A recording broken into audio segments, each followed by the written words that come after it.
So Spud, I have an update for you Right. from a previous thing we've talked about, and I've been holding this off since I heard about it. It's because it's getting to the point now where I go, no, I'll leave it for the podcast. So I assume that our Discord chats are going to get less and less interesting because we'll be saving things for the podcast. But remember, we were talking about Talentstown and the ungodly amount of cancer. Oh, the cancer. Yeah. And we were going to wonder what it is. So my sister-in-law was round, and for some reason it came up in the conversation. I was the other side of the room, wasn't part of the conversation, but I kept an ear out. And they're saying, oh, it's amazing how Talentstown has all this kind of cancer or whatever, more than whatever.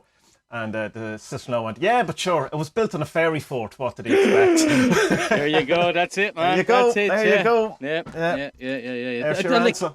Every town in Ireland has those legends of, there was friends of friends who, knocked over a fairy fort to plough it, or ploughed through it or something, and then sowed wheat or sugar beet or whatever on it. And then his luck turned to shit. All his children grew extra heads and died, of all the AIDS. And But yeah, it's there's so much of that superstition. When we built the house here, there was a holly tree at the front and part of the site. Yeah. And there was an old house and everything, so that got knocked down. There was an old wall, all of this stuff, no problem. But no one had touched the holly tree, and it's still there. Because for some reason, that's terrible luck to remove a holly tree. Is it? I never heard it I don't know. I think I'm not fully getting what the full story is, but it's like not just a holly tree. It's a holly tree in a particular place, or maybe it's a holly tree if someone died on the land. I don't know. There was some story. But it's at the front of the house. Aye. But there's also a fairy fort that they covered up down where I go walking. When they built the bypass, there was a fairy hill. Right. And obviously pulled it apart and it's not there anymore. And, there's not considerable amount more of deaths on the bypass or, there's no kind of weirdness seen there. So it mustn't be, maybe it wasn't a true fairy fort. It was just some sort of fake fairy fort. But you will see all the trees in the middle farmers' fields that they won't cut down. Exactly, yeah. It is mad, isn't it? Well, it's also mad, I suppose, that mushrooms grow in circles. So that's interesting, and that the whole thing of the fairy kingdom is somewhat, I suppose, psychedelic, so there's obviously some sort of crossover between that. And then you have the idea of that if you eat something or drink something in the fairyland, that you don't come back, that they have power over you. Oh, I didn't know that. Yeah, okay. that's how to get you. That's what it is. Yeah, I just I don't even know if I've ever really been in one. I've seen them, but see, like my only kind of knowledge about the fairy forts is kind of from Irish mythology. I don't know, like what you would know about the Fae, as they're called. Yeah. I don't know any of that stuff. I just know the Irish, not the Tuatha Dé Danann, the kind of that underworld. Yeah, well, that thing is it that your man went away, the Tír na nÓg, isn't it? Tír na nÓg, yeah. And he could be forever there and immortal, but as soon as his foot touched the land, that he became the old man. So it is that kind of time dilation thing that's definitely part of the thing. But again, that's also part of the UFO stuff as well. Like that all seems to have this crossover. Yeah. Oh, I was telling you, I saw something yesterday. Yeah. It was mad, right? Because we were driving home, we went up to Bielsko, the closest city to me. Went up to meet some friends, another Irish fella and his Polish wife and their young lads. So we went up and spent the day together and whatever, hanging out, throwing snowballs at each other. And as we were coming home, we were leaving the city and driving towards where we live. And how to explain this now without sounding batshit crazy? Well, come on, you're in the right place. No, but as we were driving, there was a noticeable light in the sky. It wasn't a star; it was too bright. It wasn't an airplane because there was no green and red light. It was just this one kind of single, kind of like a lamp light or a halogen kind of thing, something fairly strong. Yeah. And next thing, it was there and it was noticeable. I was like, okay, that's whatever. You don't even think it's just something in the sky. It's helicopters and airplanes, whatever it is. And next thing was gone. And I said, did you see that? I said, yeah, that was weird, wasn't it? Yeah, that was really weird. And so as we kept driving, then it would come back. And at first I thought it was clouds. I was driving like this, looking up, not paying attention to the road at all. What the fuck is this thing on? And it was cloudy, but it wasn't cloudy enough that where the thing had disappeared, it couldn't have been a cloud. So next thing it reappeared, I don't know, 10 or 15 seconds later, and it was like way further away, like miles and miles and miles and miles and miles and miles away in the same direction. It was kind of like from where I was driving. It was at say between 10 and 11 o'clock. Right? Okay. Yeah. It was at that, and we were driving in that kind of. Let's say I was driving north the whole time, and it was at that kind of 10, 11 o'clock direction. Any time that I was driving north, because obviously it turns in the road or whatever. And then it was the same thing, and we were like, what the fuck is how could it be like? And Agnes went, oh, maybe it's aliens. I think, well, you never know, it could be anything. I don't know. You get super excited.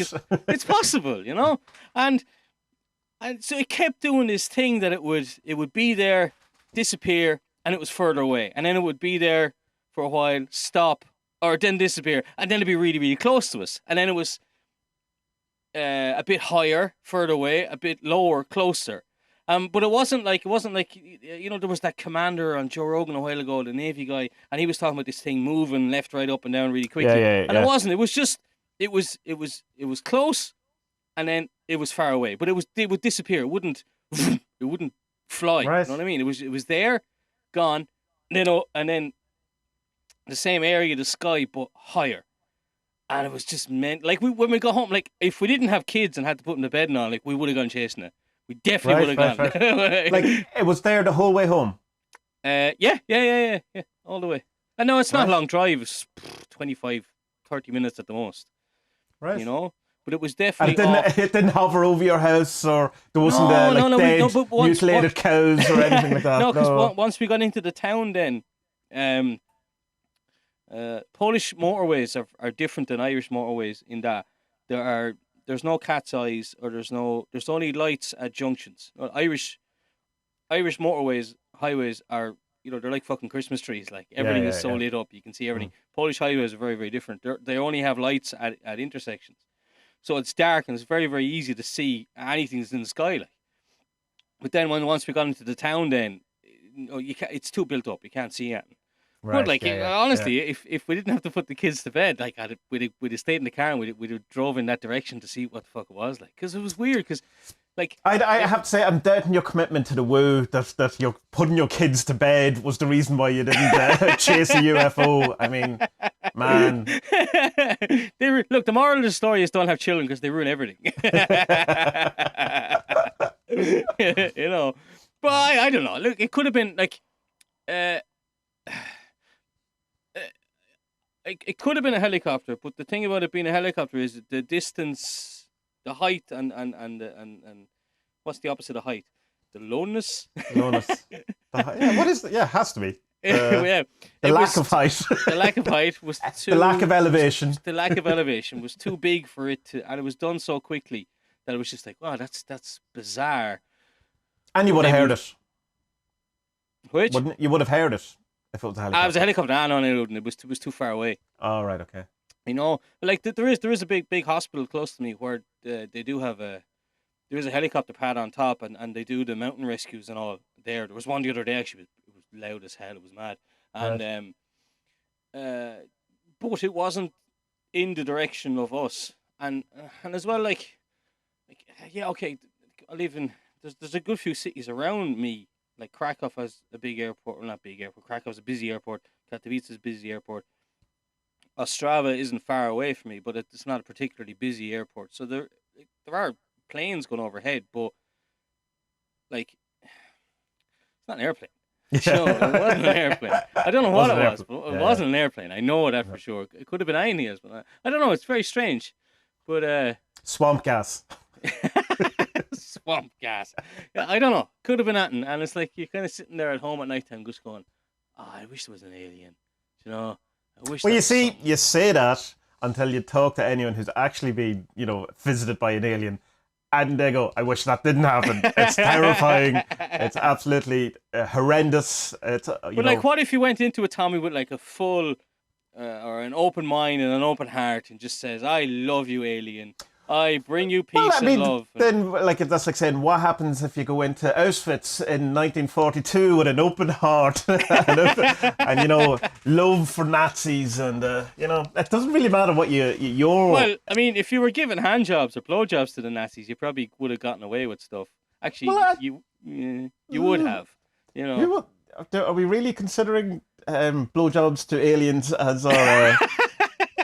as something that we want to do? No, not really. No. We've got into very strange territory very quickly. When I seen my UFO, it was, let me see, she's nearly 20 years ago now. I'm so old, it's ridiculous. So early 20s, and I was hanging around with a bunch of druids at the time, and I was at one of their kind of festival things, one of their rituals. So it was like something like it was solstice or some sort of thing, and towards the end of the night, and of course there was a few drinks or whatever, but there was no drugs or there was no kind of thing, and this triangle flew above us, and you know, again, I know it's not an airplane, I've seen an airplane at night, I know what an airplane looks like, and the thing I was going, oh look, UFO, and everyone going, yeah, they just didn't care. And they're going, yeah, you know, as if like, yeah, of course, this is the type of strange thing that happens when you're doing, and I've gone, no, but like it's a UFO, yeah, I was going like, all right, that's okay. You know, okay. I'll talk about that in a podcast and be enthused in 20 years, and you know, other people will enjoy it. But I mean, it would have been cool to kind of follow it and see where it went, because like at one stage I thought, look, it's just something on top of one of the mountains, like it's like for example, like I remember like the first time I went skiing in the Alps, proper big mountains, like you see the snowplows at nighttime and they're pistes, and they're these deadly cool machines, but you see these massive lights and they're at these like mental angles on a dark mountain, so you can't see the land, you just see these lights and they're shining you think, whoa, what the fuck is that? And then like your intelligent brother goes, it's the snowplows, you idiots. So and it's possible, but the mountains here, they're bigger than Irish mountains, but like they're not particularly massive, so it was too high and then too low, and there was the strange thing that the light would go off, it would disappear, and then suddenly it would just be like way higher, and then it would be there for, I don't know, 30 seconds or maybe a minute. The light would go off again, and then it's way lower, and it's like closer to you or further away. It's just bizarre, strange. Did you check MUFON or any online? No, I haven't yet. No, because I didn't even know where to look. I was like, I could go to Polish Reddit, but I get slaughtered. Yeah. Well, MUFON would probably be a good place, but like, I mean, what's it called? MUFON. That's where you're all of the. MUFON. Yeah. Those guys get interviewed fairly regularly. Okay, I'll save that and I'll check. Did you ever see on Reddit, speaking of Reddit, those things where you see an airplane and it kind of looks like it's hovering just in the air? And I've seen a couple of these videos where it's just flying up in the air, but it looks absolutely stationary. Oh, okay. Yeah, and you go, that's weird, and it's always, you know, glitch in the matrix or this kind of thing. And I go, that's interesting, you know, and like you always kind of go, oh, well, maybe it is a glitch in the matrix. When I went to Belfast on the train recently, and I seen the phenomenon of the plane. Yeah, it's creepy though. Like, it is very eerie, but it's like whatever. You have to be moving at a certain angle. Yeah. It has to be, but you have to be facing each other, so it doesn't make really sense because you would think you're getting closer. But whatever it is, the airplane was hovering just in the air, and it's not kind of, you see it at one angle, you go right past it, and it's just it's super. But it was kind of like, but there was kind of a part of me going, you know, as wonderful as it is, going, yeah, because if that's true, then so much of what other people say about, you know, things to see are probably not woo either. Yeah, you know, kind of like there was I don't know, a video a year or two ago about one of these high tech American military helicopters, and they shot it at such a frame rate that it looked like the rotors weren't. Oh moving. yeah. So it just lifts up, and it's like, whoa. Like it's like that video footage of the hummingbird that's at the same shutter speed as the camera taking it. So it's just. I did being that this is audio only. I did an amazing impression of a hummingbird with the same shutter speed there. It's more like if a hummingbird had sex with a penguin. Yeah, that's it exactly. So. Not that long ago, myself and Spud were going to we're still, I suppose, it's not a defunct project, but we were going to do a documentary about weirdness in Ireland, or how weird Ireland actually is. And we did a sizzle first. With sizzle, which is just basically you do a kind of a small pretend version of a trailer, I suppose, is it, of what you intend to do? Yeah.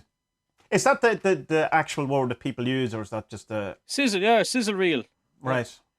There is another one, but I don't remember. But sizzle is the one everyone says now. Right. Yeah. And so we did that, and it's on my Patreon if anyone's interested, but it's not general release because, number one, the first half it's made up. It's not real. But we were getting into the whole kind of thing of how, not necessarily how weird Ireland is, but how normal or how normalised we in Ireland have made the weird. Yeah. And the kind of the different things that, and one of the ones, the things that I suppose is this whole idea of healing or cures and stuff like that. And we brought Spud, who was, I suppose, unprepared in a sense towards Reiki, because you didn't to someone who did Reiki, and you hadn't done anything like that before, or you knew very little about it or something. No, the only thing I knew about was I knew what bioenergy was. Oh yes, yeah. So there was it was a total scam, those guys as well. There was these Bosnian, I suppose, refugees you would have called them, and after the breakup of Yugoslavia, so the Bosnians and Croatians landed in Ireland, and obviously these lads were like, right, we need to make some money quickly. So myself and my brother were brought along. Because he had particularly bad asthma. My asthma was not too bad, but it would flare up now and again. But it's Ireland. It's a humid, wet country. Anyone with asthma, it's not good. But so I went to these lads, and they would put their hands close to you and do these weird motions and all that kind of stuff, and try and draw it out of you or whatever. And sure, nothing worked. But like every now and again, you would kind of feel like falling over, kind of thing, as if they were drawing something out of you. But I don't know. I wouldn't be gone on it. But the Reiki now, and You had pitched this that we'll go do Reiki, and I was like, okay, cool, sounds good, but I'm not going to look up anything about it, because if I do look up anything about it, then I'll be swayed to either think it's nonsense or I think it's real, or whatever. I just want to. No, if you look it up, you'll definitely think it's nonsense. I mean, no question that. For sure. Yeah. So I said, right, I'm going into this just right. This is possible. Let's meet people who do it, and let's give. I'll have a treatment, and I'm glad I didn't have to take off my clothes for it, which I thought was kind of strange. I thought I would have had to be honest. Like it was a massage. Why? Or something. Yeah, but that wasn't a massage type of thing. But like, did you didn't know? Did you even know like were you going to be touched, not touched? Did you feel there was going to be some sort of happy ending? What were you thinking? I had no idea. Sure, like I mean, when we had done the interview with the lady, and I actually went to take off my shirt. She said, "No, you can leave it on." No, like, you went to take off your trousers, not your shirt. Oh, trousers, sorry. Straight in, trousers off. She was like, "You lie on the bed." I was like, "Okay, well, I mean, I'm not going to get under a duvet with my trousers on because they're probably filthy." But I mean, who actually ever washes their jeans anyway? When's the last time you washed your jeans, Tommy? I have a wife who washes jeans. I don't wash my jeans. I find that no, it's her choice. I'd be quite happy never to wash. I find that newly washed jeans, particularly jeans, are horrible to wear. I don't like it. Yeah, it's like a guitar with new strings. It's like God, needs at least 3 weeks of playing before it sounds all right. Like 3 weeks of wearing jeans aren't like t-shirts at all. T-shirts you need to wash, after one wear. Jeans, no, I'd be of the same mind. Well, sure, what's the point of underwear if you're going to wash your jeans every day? And even your man, one of the Levi's guy there a couple of months ago, he was like, you should never wash them. Okay, big weirdo. But then there's the whole thing now that you're saying you shouldn't wash yourself either. It's particularly with soap, like that it's destroying like the oil balance and you're supposed to be germs and all like that. Yeah, we've become so super clean that we've invented, superbugs. Not invented. We didn't sit around going, let's build superbugs. But we've allowed the evolution of, because particularly in hospitals. Now, I understand you can't have filthy, dirty hospitals either, but like, it's just kind of, I suppose, pointing at the fact that cleanliness, while it's probably next to godliness, God's a big fan of plagues and disease and, killing firstborn children. So, And if everyone lived forever, he'd be out of a job. Well, that's it, you know. He'd have no one to judge. So you've first of all not into Reiki at all because you had to keep your clothes on. But so you lie down. What happens? So what happens? Yeah. Well, we interviewed her for it anyway. An interview. I don't know how long did we interview her for? About 45 minutes or so. Yeah, yeah. And this all got put down into like 3 minutes, 2.5 minutes or something. Yeah, yeah. And so we interviewed her, and I don't know if I found her convincing or what, but well, yeah, I think what you said after was that you were definitely convinced that she's not lying. Like she believes this, that you know, so she's authentic in.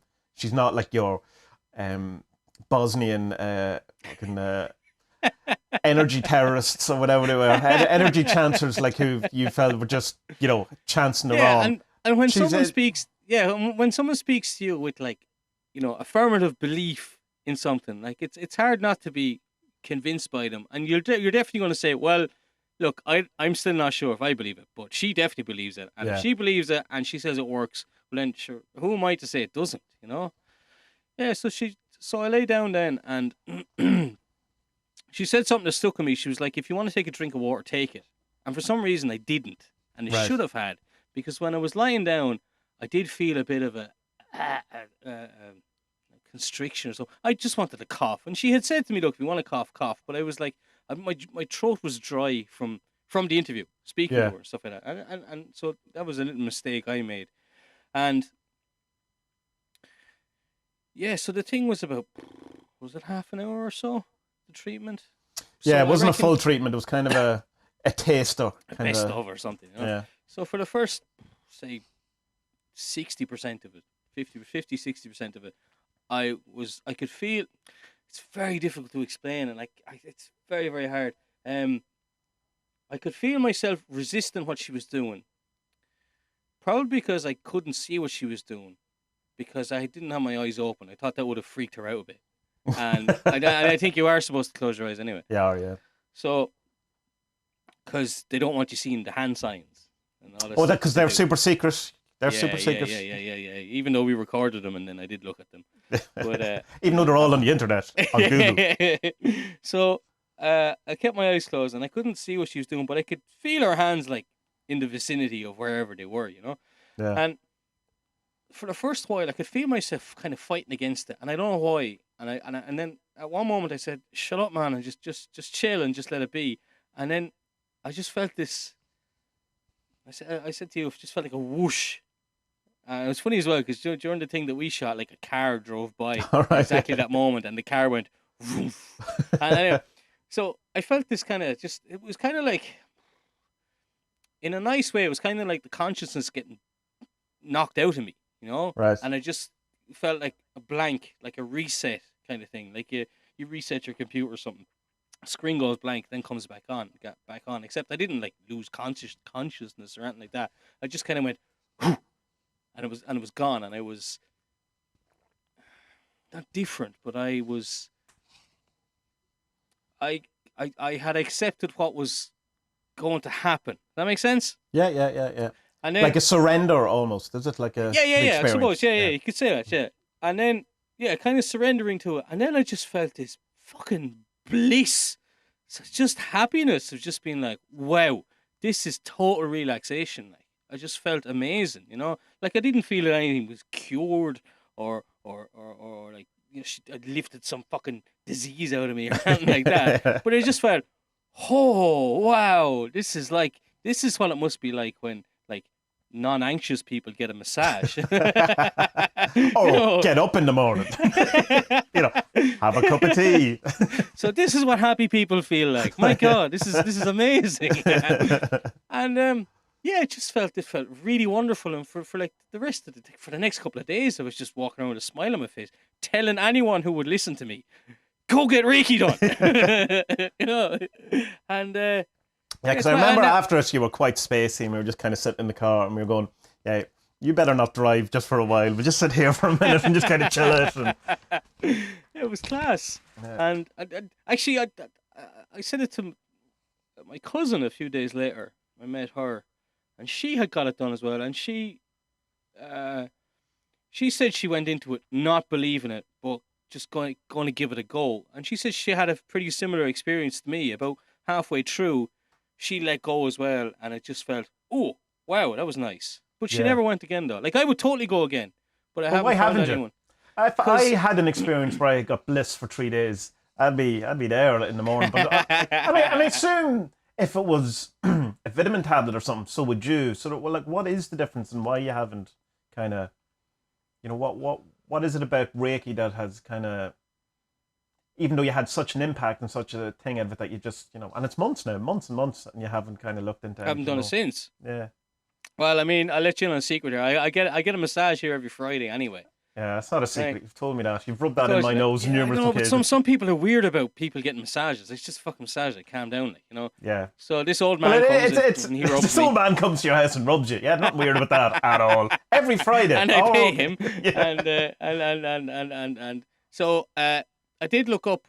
There's one lady in the town where I am who does it, and the reason I haven't gone to her is because I'm not into the therapy part of it. I don't want to talk to anyone about it. How do you feel about That's not a part of Reiki, though. That seems to be a thing that happens, though. Like, I mean, you can certainly go in and not do that if you want. Okay. Like, it's not. In fact, they're not qualified to do that.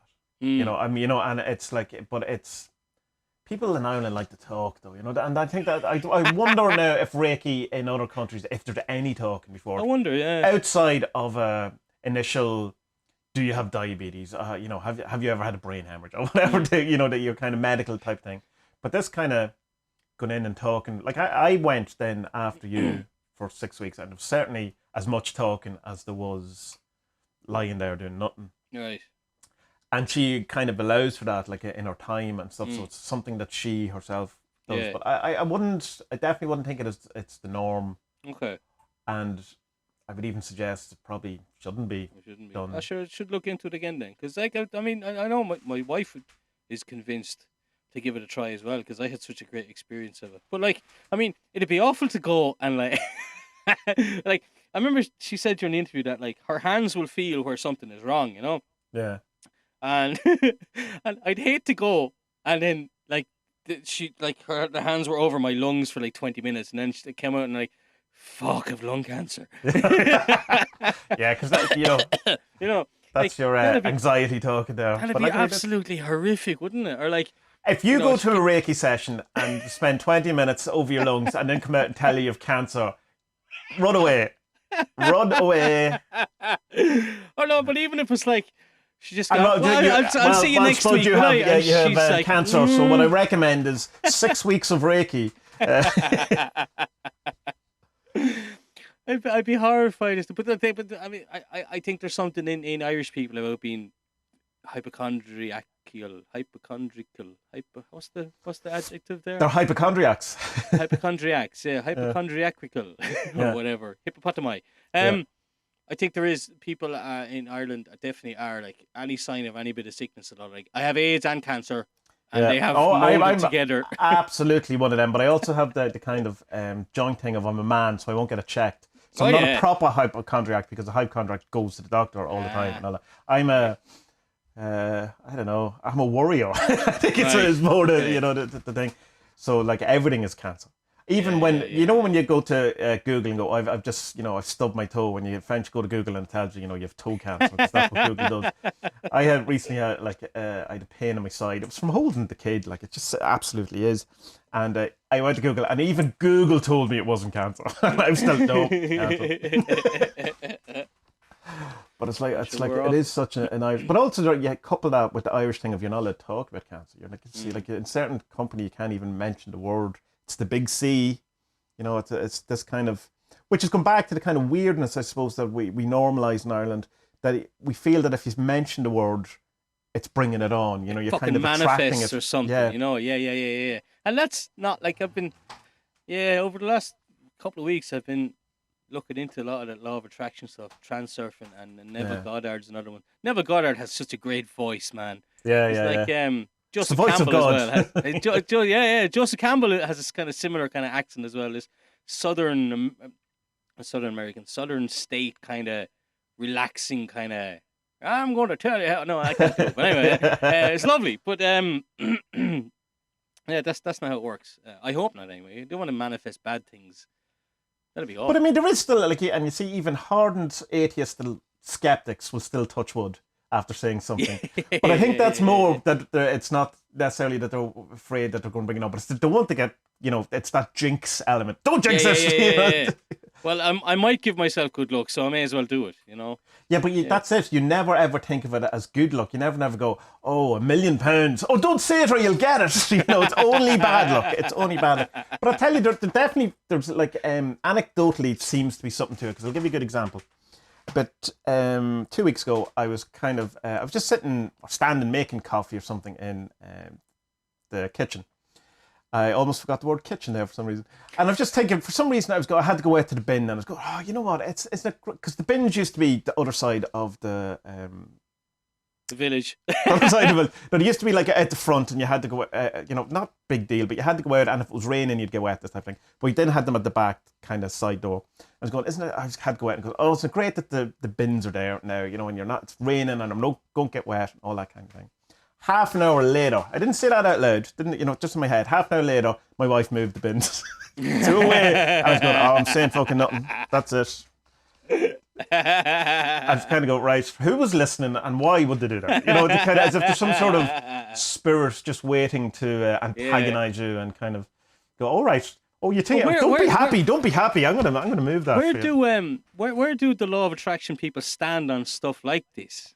Oh, no, the law of attraction would 100% say that I did that to myself, that I completely created that.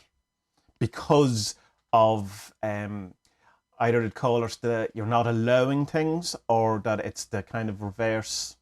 It depends on who. There's kind of two different things of law of attraction. One of them is that you have to think about it constantly, good things all the time. Another is you kind of send out, this more cosmic ordering, is you send out the idea and then you forget about it. And if you think about it, it won't happen. So it would say that I was a vibration, a lack, or that I didn't deserve in some way the happiness or the gratitude. But then they also say in the next chapter, that you should have, be grateful for things. So I was grateful for things that was taken away from me. But I think what's going on there is my Catholic guilt kicked in, and my law of attraction is kind of is a Catholic. And so if you in any way are happy about things or feel good about yourself, then obviously that has to be taken away, because God loves suffering. And he loves, but there is a thing in Ireland, and it was always the happy altar boys that was molested. Oh man!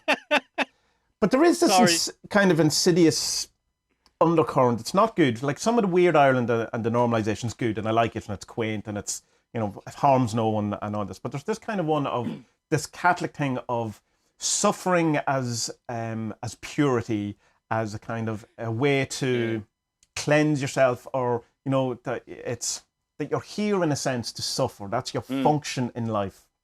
Opus Dei and not even Legion of Mary and all that kind of stuff. Well, the Legion of Mary certainly and stuff, but like your bog standard kind of when we were growing up. I remember not even like it was kind of put us into schools, but I remember years ago for some reason, whatever, I ended up at a Padre Pio mass in in the church in Dundalk, and Padre Pio was a huge saint in Ireland. There's a great book that people should read. That he was probably a bit of a boyo, bit of a chancer. Tended to buy stuff that would cause stigmata on your hands in the local chemist. Just did, but he needed it for something else, obviously. Oh yeah. But yeah. But anyway, it was at this mass. But the priest got up.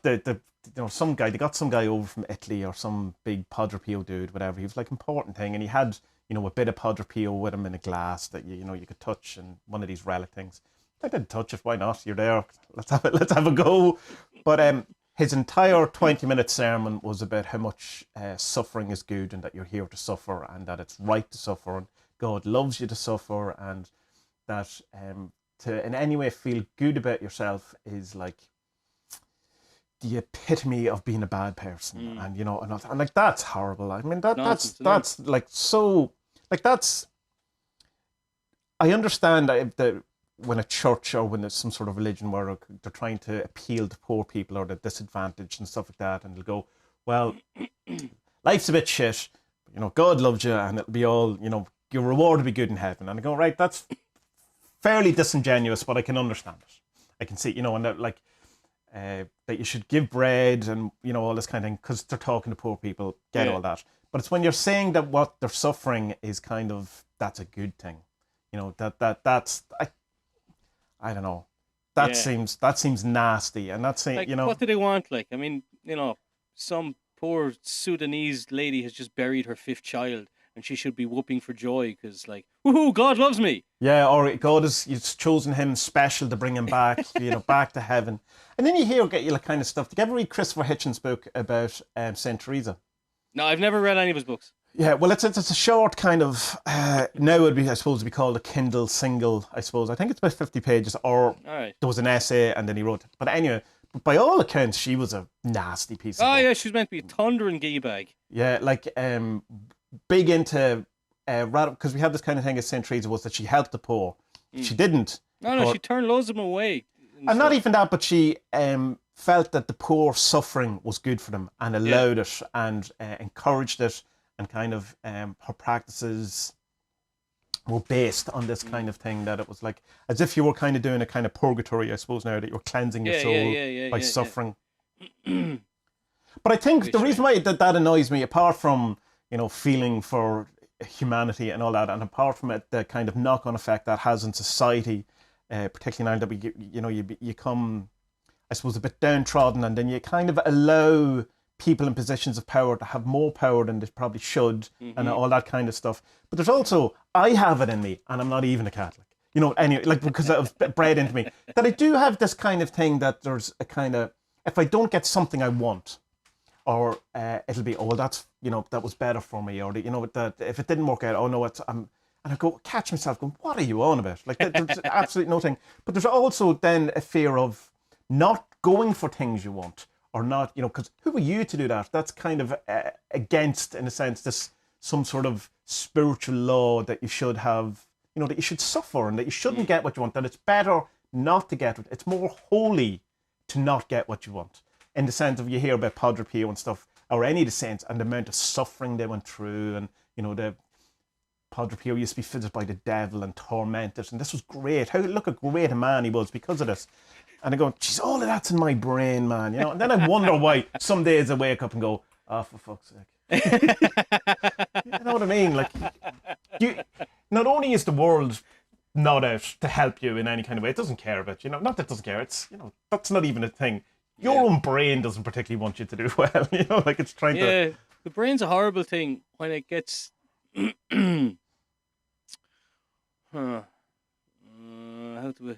to put this into words now? The brain, I think the brain doesn't really like change, and once you kind of once you get into a way of thinking, it's very, very hard to break that. And even especially when it's kind of a, you know, like what you're talking about there, that's almost an unconscious thought, because you've picked that up somewhere, you don't know where, and it has stuck with you. It's very, very difficult to break that, you know? It is, because it's like a background kind of hum that informs all your decisions. And plus, like, there's also the thing that, like, you know, Carl Jung comes up a lot on this, but, like, I think he was the first to bring up this idea that like your parents or your grandparents or the trauma of your ancestors carries on into you, you know? Yeah. And, like, so there's all that then to carry, like the crap that your parents went through, and grandparents and great grandparents, and before that, you have to carry that as well. It's like, come on. Well, the original sin, isn't it? Like, that's kind of could be before they kind of made it again into you're horrible people. But it's this kind of not even your own ancestors, but like the collective unconscious would suggest that it's the entirety of humanity that, you know, you have in some way. Oh man, I mean, I can't even deal with my own shit. You know what I mean? Never mind having the burden of, you know, people I haven't Society. even met. But I like to kind of counter that. What I've been doing or learning lately is that, like, and you know this, I got in touch with you months ago, and I was like, I'm going to kill myself. Like, or I felt like killing myself one morning. Yeah. It was awful, but it was sleep deprivation is what I came from, because the kids were just they were having a bad time, sickness, and anyway, that's all it was. And it's just like, I've had to train myself and keep telling myself that, like, your thoughts are just your thoughts. You know what I mean? Like, they don't have to own you. They don't have to. and it can be as fleeting as, you know, seeing a bus drive by with a Mars bar advertised on it. Like, if you think of a thought as just something that is a byproduct of something else, then you can let go of them. You know, it's kind of like, okay, if you're in a situation that makes you angry, and it happens, like, no one is totally so blissed out that they never get angry about it. Sure. Like, some dickhead pulled out in front of me in the car. He jumped over 2 lanes. Some old granny or granddad pulled over 2 lanes of him in his piece of shit fucking Skoda, whatever the fuck it was. I was like, you fucking moron, what are you doing? Like, trying to kill me and the kids. And I was like, hey, you know, calm down. I'm like, oh, but fuck this shit. But then it's like, once you let go of it, then you say, right, yeah, that was, I shouldn't have got angry with it, but I did, and, you know, try and learn from it, whatever. But I think that, what's the point I'm trying to make? Is that... Well, I tell you, the point you're trying to make is the point that the Buddhists make, in that... you are not your thoughts, yeah? Your thoughts are the same as your hearing, as your smell, as your taste. Yeah. They're another thing that you use to interact or sense. They're a sense rather than a thing. So while your thoughts are there, they're not you. Yeah. And that I've really got into that recently, but it kind of, I think... It's hard, though. It's very hard. Well, it is very hard because number one, you start realizing how much habits you have and how much you're just doing stimulus response. Mm-hmm. You know, someone says something, this is how you respond. It's like that thing you're saying about, like, your brain doesn't like change. It has, you know, it's the neuron thing, and the road is there. That's just what it does. Yeah. And it's like when you're in the middle of having an argument with someone, and then you realize, I don't give a shit about this. Why am I arguing? But you can't stop. You know, you have to finish. But then I started seeing that in everything. And it was the thing I was talking about, kind of, in a sense, in one of my videos, where I was saying that, you know, I've taken personality traits and all this kind of stuff. But even responses and stuff are all kind of, in a sense, kind of rehearsed, or they're just kind of unwrote, or this kind of thing. And then when you start seeing it, you kind of go, well, who am I? You know what I mean? And this is kind of my reason why I don't think reincarnation is a thing, or at least in the way we commonly have the time of reincarnation. Because what is the thing that's going to be reincarnated? Because it's certainly not the characteristics I got from my dad. It's certainly not the opinions I've picked up, or the background hum of the, you know, the guilt thing of Catholicism.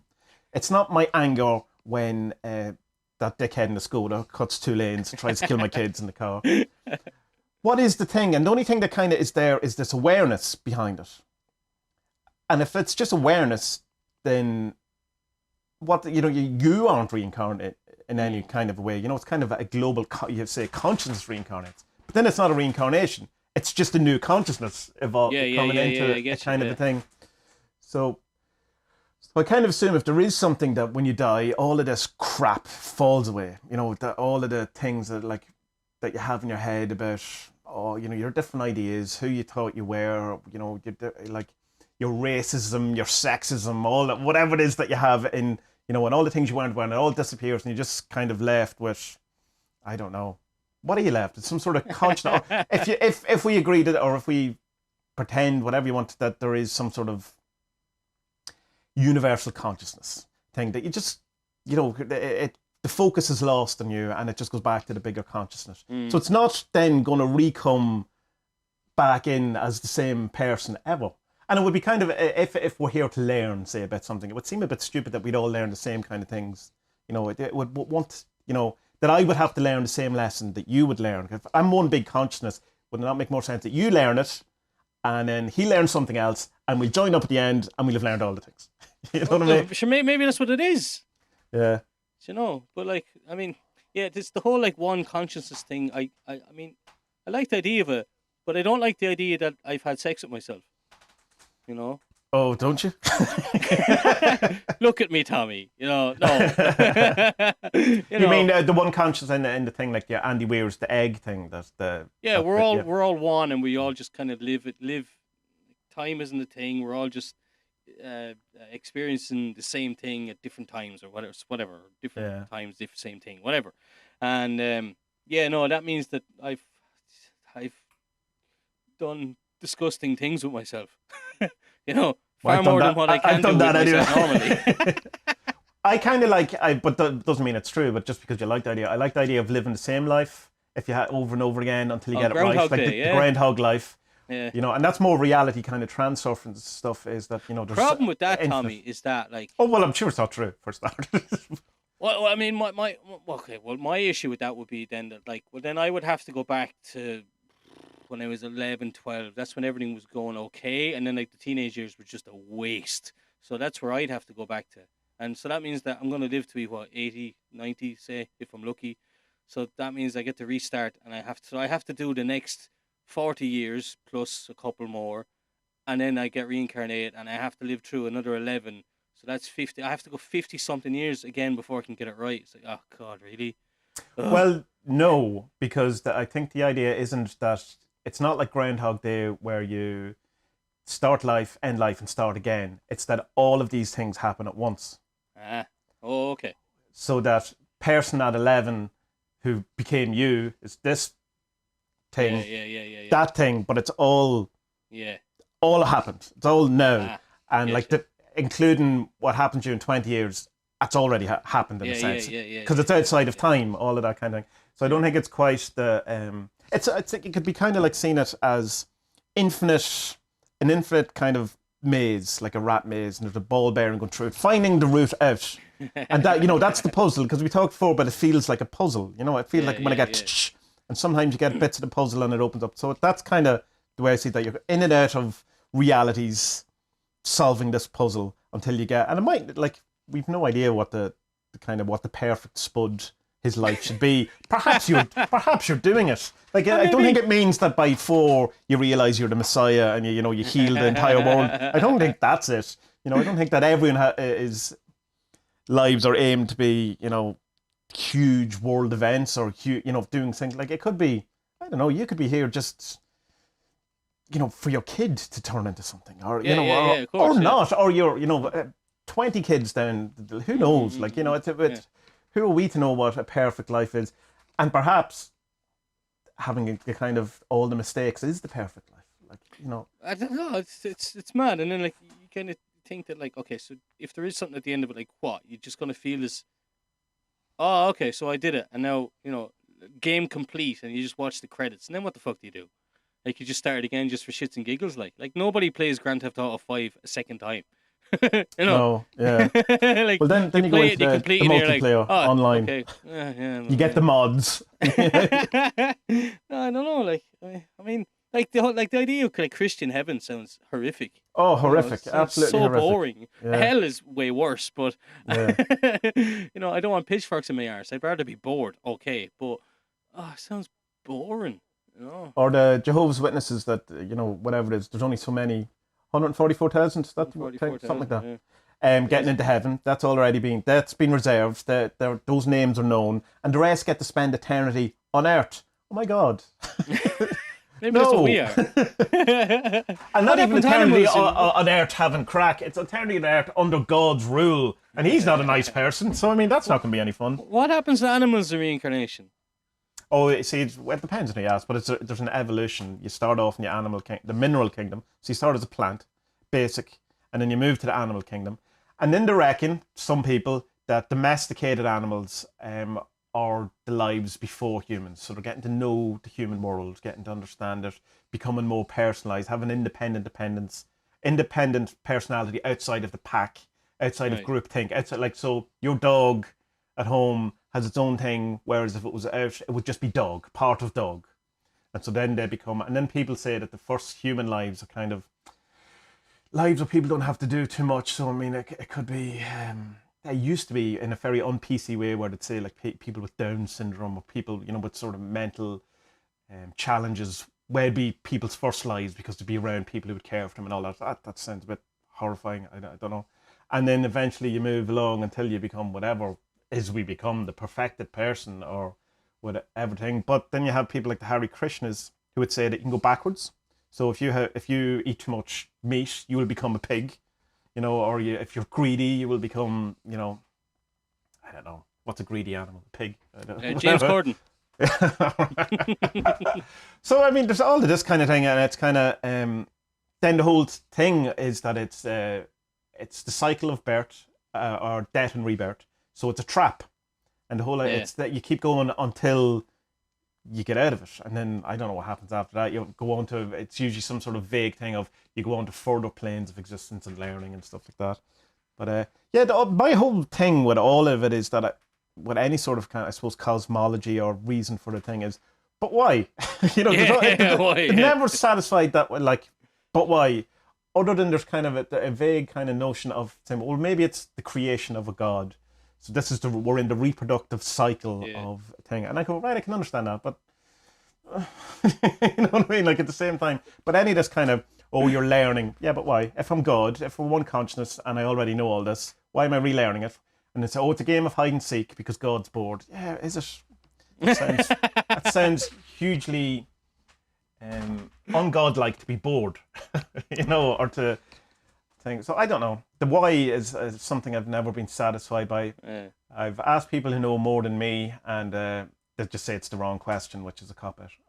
Wrong question. What the first you say is a wrong question. It means they don't have a satisfying what answer. does blue smell like? Okay, that's a wrong question. Unless you have synesthesia. Yeah, and then you can't describe it to me. So yeah, it smells of wet dog. Oh, okay, right, fine. I don't know. How did we get onto this? What were we talking about? Reiki. Weird Ireland. Yeah, Reiki. Yeah. I still want to interview that fella, the seventh son of the seventh son. He's out in Roscommon or Sligo. I reckon I would like to interview him. I don't know, Tommy. I mean, I don't know what to do with it next. Like I think it has legs, but I don't know. I just don't know what to do. With Weird Ireland. I think the only kind of thing would be just to do it ourselves at some point. Yeah. Rather than try, but that's me. I'm all in for DIY anyway. It's like I don't like being subservient, I suppose, to. Yeah. Well, I'm the same. I would rather do it my own way. But because, the other people have money. That's to do these things. That's the it. problem. That's the No, that is the big problem with it. Because the ghost hunting thing was kind of the sellout. Because the first part of it was we went to we made up a story and went to an abandoned house and said we were looking for ghosts, and we were looking for ghosts, even though the story around it wasn't real. But like that was fun. And what was really interesting was that was probably the best experience. The responses we were getting from it was the Necrophonic app that I've used on the channel was amazing. And it's kind of said, well, we've made this up and it's much better. What does that say about the universe? But it's like immediately we put it on and you said something like, say hello to me. And it said hello instantly, and it's like, so it was going, of course we don't have that filmed, because we were just testing it out. But it kind of played along with the story as well, so that would kind of suggest to me that there's our own consciousness is affecting these things in some way. Or it's that thing of that you're looking, the pareidolia, that you're looking at patterns, you're hearing all these things. I think it can be both, like, I think so. I think there's definitely, I've definitely come to that way of thinking that by putting your thoughts out there, it changes the kind of physical world, I suppose. Even though it is the physical thing, but yeah, it's. I don't know. I think this law of attraction thing is fucking fascinating, to be honest. Like, even like, I was watching the lecture on it today.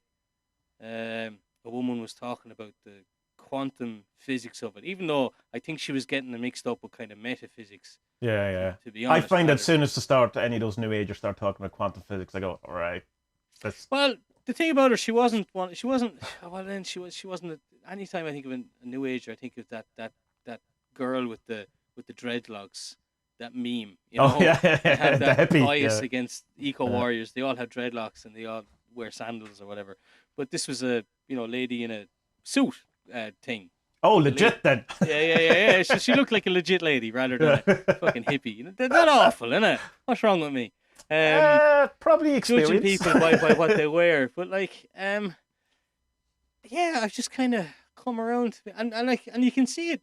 But I know I've seen it over the last couple of years, is that if you are, if you're positive and more open to stuff, like, better things happen. Yeah. Far better than just being like, that shit, Like, you're gonna get any. It's so ridiculous. Like, it's such an easy lesson. Like, but it's one that's very fucking difficult to learn and difficult to kind of master or whatever. Not to master it, but it's like, if you're negative about something, it's going to be negative. Of course it is, if you think about it. But you still fall into the trap of being like, oh, I don't want to go there. It's going to be crap. But just be like, you know what? Fuck it. All right, we'll go.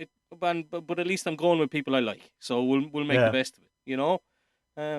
I think I'm rereading the reality transurfing book again, or the 5 books in one, all that thing.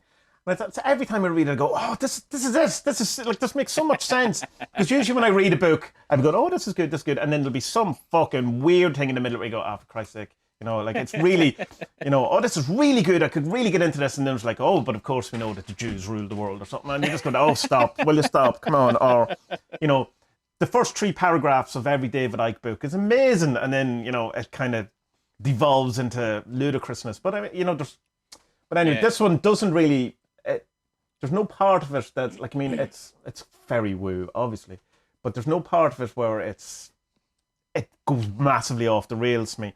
And an awful lot of the things that I have about, say, law of attraction and stuff like that, there's a response to it or there's an answer to it. It might necessarily satisfy everyone.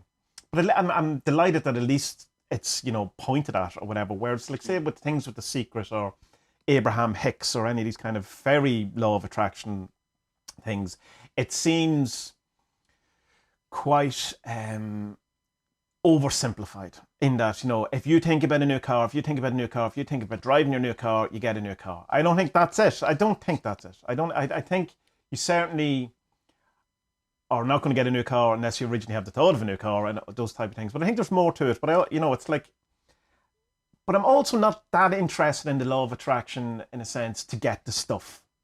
No, I'm not into reality transurfing to get more stuff. I have enough fucking stuff. I'm more into it. I want to have a better experience. I want to be a better person. Yeah. I want to, you know, feel happy, or, you know, I want to that stuff rather than I'm not that concerned with getting a new car. Yeah. No, I get you. And see, the woman was in the thing I was watching. She was like, "Close your eyes." She did a little experiment. She, close your eyes and take a breath and think about what you really want in life, you know. And she paused for 5 seconds and then started on again. And I was like, whoa, that's 5 seconds. That's not long enough. No. I have no fucking idea. You know, because like, I'm like, well, okay, I'd like to be, you know, a really good writer. I'd like to be a good carpenter. And this is going through my head. I'd like to win a load of money. Yeah, all these things are going through my head. And like, no. But like, if you boil it down to like what you actually really want, I have no idea. Yeah. Happiness, peace, the happiness, contentment. But then it's like, then it's a selfish thing. You're like, no, I don't want that. I want a good life for the kids. That's what I should be thinking, right? But then maybe that's the Catholic guilt coming in and saying, no, don't think of yourself. You know? But so I don't know. It's like, but I think the kind of law of attraction. Well, this is my interpretation, is that you should only concentrate on the things that are the most important to you. Like, fucking hell, like, yeah, I want a new car. I want a new BMW. Okay, go for it. But like, if it breaks down, do you have any idea of the costs involved of fucking buying repair pieces for a BMW? My first car. I was looking at an Audi A4s. I wanted like an old one, like 6-8 years, and I was looking up like parts, and I was like, holy shit! No, I don't. I want an Audi A4, but I don't want it that badly. Like there was this thing called a flywheel, which is part of a gearbox. And like a new one, if it went, was like €2,000. Like that's worth more than the fucking car's worth. Yeah, absolutely. No, I'm alright. I'll buy a Ford. I'm grand. Yeah. You know. So yeah. There was a thing when I was learning to drive, and the instructor, he was I really disliked him, but he obviously taught me how to drive. But one thing he says, that whenever you're driving, you should always look at where you want to go, because that's where your hands, that's where the whole thing. And I was kind of remember thinking at the time, that's a great description of the law of attraction. Just look at the thing you want to go towards. You know, like have your focus of. I find vision boards immensely helpful and thing, but I do most of them virtually, like a Pinterest now, where I'll from working on something, I gather a load of pictures together to kind of represent that or give me the feel of it or make me understand it or hatch it out and stuff like that. So that's kind of looking at the, pointing your eyes at the place you want to go and stuff like that. And I think. Yeah. That rather than the whole idea of like in the Abraham Hicks thing, have you come across Abraham Hicks? It's just channeled kind of law of attraction stuff, hugely popular. But it's hugely popular, I think, because they are big into no action is needed. that it's really sit on the couch, think of the car, and the car will arrive. Right. And like, as kind of, not to negate people's hopes and dreams and things, I don't think that's happening, you know, and I think that you're setting yourself up for, and maybe that's my limited thinking. Maybe that's me and my fault, and that if I, you know, truly believed in the wonders of the universe, I could sit on my couch and have a car. But I think there's the action part of it is kind of an essential Like part of it. You're not gonna win an Oscar unless you fucking write the script. You know what I mean? Well, that's it. You know, like you can't just sit there and think I'm going to be the next Martin Scorsese. Well, okay, but you're going to need to buy a camera at least. you know, sitting there thinking, I'll get a new job, and then, you know, did you send in your CV to anyone? No. Well, you know. Yeah. So yeah, and things aren't, and the law of attraction's not working for you, isn't it? No, that's peculiar. Works for me, but you know. I like the way that, like, the way Neville Goddard talks about, and the way that the reality transurfing people, like, they have a podcast channel or YouTube channel, the way they talk about it is that just kind of, yeah, it's the vision board type of thing. Just see how you are when you have the thing you wanted. So, you know, what do you look like driving your BMW, for example? Yeah. You know, or how do you feel? When you're driving it? Because that makes you ask the question then, well, is this really what I want? Like, you know, because I mean, God, I love BMWs, but I mean, it doesn't bother me that I don't have one. You know, like, I'd rather, like, even with the film stuff, like you know, you start and you think, oh, jeez, I'd love to win an Oscar, I'd love to win an award, but now I'm like, nah, I just want to make some cool films that, like, people will say, oh yeah, that was pretty good, man. I'm all right with that. Yeah. You know, I don't have to be fucking A1. A1 would be amazing. But, like, I mean, to make something cool with your mates and for other people around the world to see it and say, you know what, that was cool and that inspired me to go make something. Sure, I'm even great. less ambitious than that, I suppose. All I want is to be sustainable, in that I can make this thing, and that then allows me to make the next thing. Yeah. See, I'm not even like that, because I don't even care if people like it. You know? I'm not like that anymore now, because I kind of have this kind of second life, as like this is this side of me that kind of, you know best, the creator, is the second life, because the other side of me is the professional that writes about fucking sports betting. You know what I mean? Yeah. Nothing to do with anything like this. But that sustains my other kind of interests or whatever. So I work half a week, work my arse off at that, and then the rest of the time I can just kind of follow these other kind of pursuits, you know, which is like, I'm so lucky. Like, I'm so fucking lucky, you know, to have what I have. Like, thank you, Neville Goddard, Transurfer, Vadar, what's the name? Vadam Zealand. Yeah. You know, law of attraction. I have no idea, like, how I fell into shit and came out smelling the roses. You know, last year was pretty shitty because I needed to get my act together. But I did get my act together. Now everything's all right, like, you know.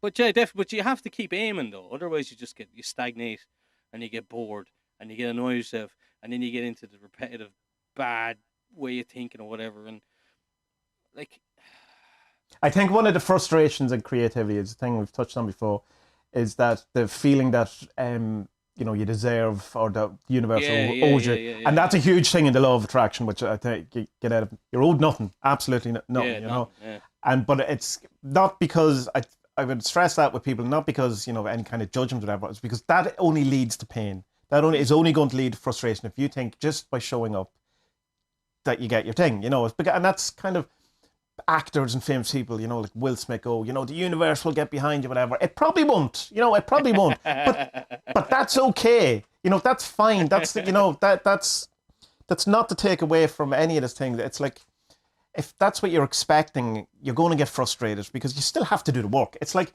when people talk about, you know, weightlifters and they're on steroids and they think to inject them and the next day they wake up and they're Arnie. No, they have to go and do the work. You know, it just allows them to recover quicker. So if you think of law of attraction like steroids, go and do the work. You still have to write the book. You still have to, you know, you still have to do the hustle. You still have to do the thing. But it'll be much easier. And I think that's kind of what it's pointing at. It'll be much easier because your experience will be much easier. You have the mindset. The mindset and stuff. You know? And when you have that, stuff happens. Like, you do meet people that you go, geez, that's exactly the person I meant to meet. And look, I'm not saying it's all rational or whatever. I do definitely. Obviously, I believe in magic. So, I mean, I don't think I don't, you know, I think woo is a factor in the universe, you know. So I'm not Oh, dismissing of course. all. I mean, like the whole reason me and you did the whole Weird Ireland thing, because like we were just having these mad synchronicities going off, like, you know, Proper ones, not like Helio. like just, but like this just weird things. Like I'd write something to you, and you were like, "Oh yeah, I did that like 10 years ago," or "I did that." Oh, I'm reading that right now, or you'd Yeah, yeah. say something to me, and like, "Holy shit, man!" I was just at a shop buying the exact same thing, or One whatever, of the you know? ones was when I started doing randonauts and I told you I landed at a tractor and you were literally beside a tractor or something like that. It was like so weird. Like, I'm going, oh, for Christ's sake. No, it's mad that we were having all these weird things that were in common, and it was just like, all right, so obviously the universe is telling us to work together. So yeah, let's do something. And I think okay, this time when we were at home in Ireland, we didn't do a Weird Ireland thing, but it's all right. Like other stuff will happen, and we're doing this now. That's it. You know? Yeah. And you know, next time I would like to do more kind of filmy stuff. All right, but we will. Like, I mean, we're not getting any younger, but so what? There's still loads of time. It's grand. I mean, like Time's not even real. the oldest member of my family is she's in her 90s, and she's like, you know, as old women are, you know, never going to die, fucking bastion of strength and all these things. So that means I'm not even halfway through my life. And then one part of me's going, oh, for Christ, oh, Jesus Christ. But another half's going like, all the things I've done and I was able to do, and I'm 42. Imagine you've even got another 20. There's a lot to be done, you know. A lot you could be doing. Although, Exactly, man. you know, it all depends on, you know, whether World War III starts. But you know, there's none of that over here at all. This is a total. I've been watching this because I think my propaganda eye is very good now at the minute, and just from going through like the different Reddits and stuff like that and social media that I'm on and pretend I'm not on, that like Ireland and the America thinks World War III is about to start. Poland doesn't give a bollocks. Yeah. You know, Germany doesn't give a shite. France doesn't really care either. So World War III isn't going to happen. We're grand. I mean, like, when was the last time someone important was shot that led to a war? Okay, World War One. Franz Ferdinand, yeah, that's it. It's 100 years ago. Like, it's like, but I think that things were a bit more. Well, maybe not. I was going to say things are a bit more complicated now. I don't know. I try my best not to pay any attention to it, and I have so much blocked off the internet and all that. But Reddit, you can't block stuff unless you completely block subreddits, and I don't want to do that because, like, even news, there's some things that can be, but the stuff filters through. But you just have to keep your sense of cohesiveness, I suppose, and not be, especially after looking at the Edward Bernays stuff and go, there's definitely a narrative being pushed here, you know. And anyway, we're too old to be conscripted now anyway. And even if we were, what would they make us do? Like, I'd be in the propaganda department. Yeah, okay, I can do that. Yeah. You know, whatever. Yeah. Can you get out in that field and run and jump over that thing? Jesus, no. No, I can't do that. No. No, just put a bullet in my head now. It's like, no, I wouldn't run after a bus. Kill that man. Yeah. No. He's all right. Yeah. His name's Syed. He's cool. He's cool. You know, shut up. Yeah, Tommy. So I like the idea. Did you ever see Alan Davies' panel thing where they're just sitting around QI? No. Just sitting around a table and it's just famous people and they talk about stuff. Yeah. And at the very end, they decide what the topic of it was about. So I think it kind of could be a bit like this because we started at Weird Ireland, but I don't think we talked enough about it to call the podcast Weird Ireland. No, we didn't, did we? And you couldn't. Well, I suppose you could call it Talk Reiki. But we kind of veered off those UFOs. I don't know what is this episode called? Law of Reiki. Law of Reiki attraction. Law of weird Reiki attraction. Yeah, that's too long for a podcast. I'll have to come up with something. But it's like it's hard to come up with the titles because especially when it's so disparate in the conversation that we have. Because like you kind of go, well, if I say Reiki, then you kind of go, well, you know, UFO people are going to miss out on that class conversation we had at the beginning. Just Tommy and Spud talk shite. I just got volume 3, episode 4 of the thing.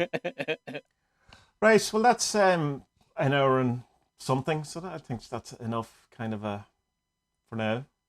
Did you come up with an exciting ending call or trademark kind of ending that or anything Goodbye, yet? good people of the internet. I heard that somewhere before though. It feels very familiar, very familiar. Good luck! Right. Don't kill it. Yeah. Until now, I hope, you know, stop starting wars. Love each other. Chill out. Everyone just chill out. It's going to be okay. Yeah, I want to give people homework for next week. You know, have a good sit down and actually think about what you want in life, and stop wasting your time on fucking Reddit or Twitter.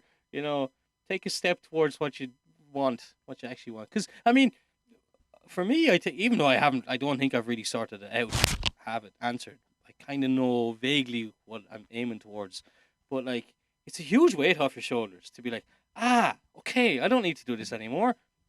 Rip it up and just start again and be like, all right, cool. Yeah. And you're just like, I know, it's kind of like, not that you age, but you grow up and you're like, okay, now this is what people with goals do be talking about. Gary Vee and all that bullshit, Yeah. So this is what it's like to have a purpose. Interesting. And it's okay to change your mind about it at a later date. God, yeah. Oh, yeah, you should definitely change your mind. Yeah. You were Constantly wrong. reinvent yourself. And have fun. Have fun doing things. I have fun doing these podcasts. Yeah, they're good crack. Yeah. All right, thanks, Tommy. Yeah. Bye.